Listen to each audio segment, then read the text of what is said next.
Now here's something that the Puritans didn't figure out and that we still struggle with. How can my pursuit of happiness work if yours is in the way? The Puritans left England to be free of persecution, came here and commenced to persecute others. American slaves left here to escape slavery and proceeded to enslave Africans in Liberia, a country named for liberty. Well, it's just a platinum rule. Do unto others as has been done unto you. Anyone from a larger family understands the conflicts created by other people being free. That joy of having a new brother or sister is gradually extinguished by them staying in your room, stealing all your attention, messing up your things, just them being. Competition versus cooperation. What am I willing to give up for you too to be free? Or how can I get you to accept less so I can take more? Oh, it's the good old me versus you and us versus y'all. The tension between individual and group interests has long defined our national dialogue.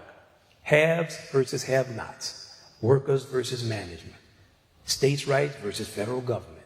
Now, in our music, bands are divided into front line, we're the haves, and back line, have-nots. Soloists, in most cases, they're horns. Sometimes we let a violin get up here with us. Because it's Mark, we let him do that. But normally, and the rhythm section, which is bass, drums, piano, and guitar. With the exception of the piano, everyone in the rhythm section sacrifices attention to support the soloist, working non-stop while the soloists get all the glory. Well, this disturbed drummer Tony Williams so much that when I played with him as a 19-year-old, he actually seriously suggested that the trumpet stand behind the drums. Even at 19, I wasn't that stupid. Oh, no.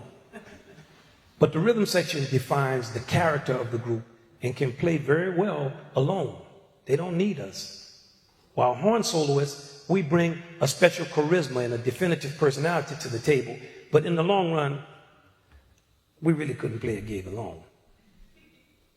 We understand what we bring to each other, and our way of playing music fosters a mutual respect.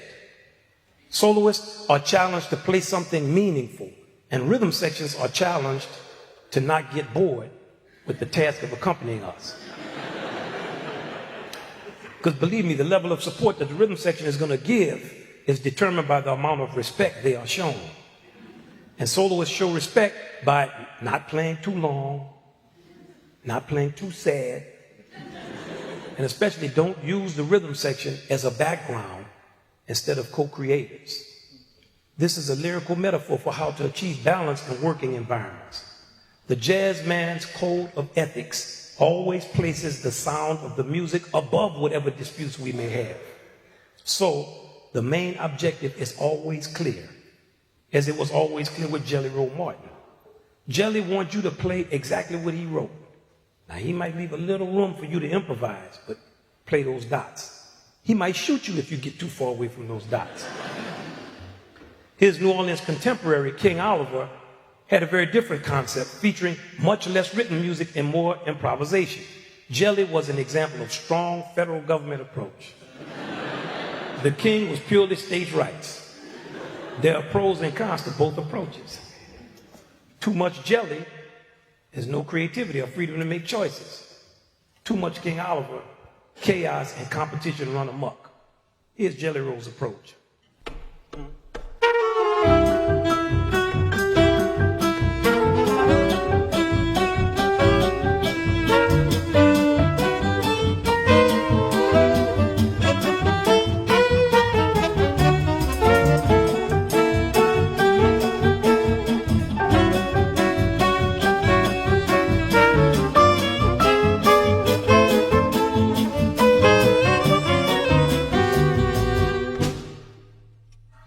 Here's King Oliver on the same material.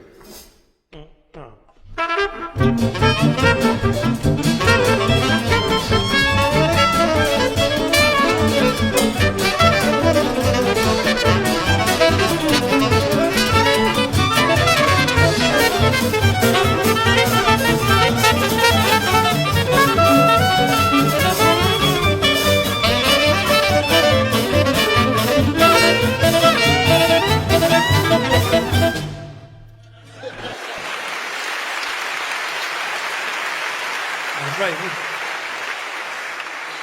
We're just doing our thing.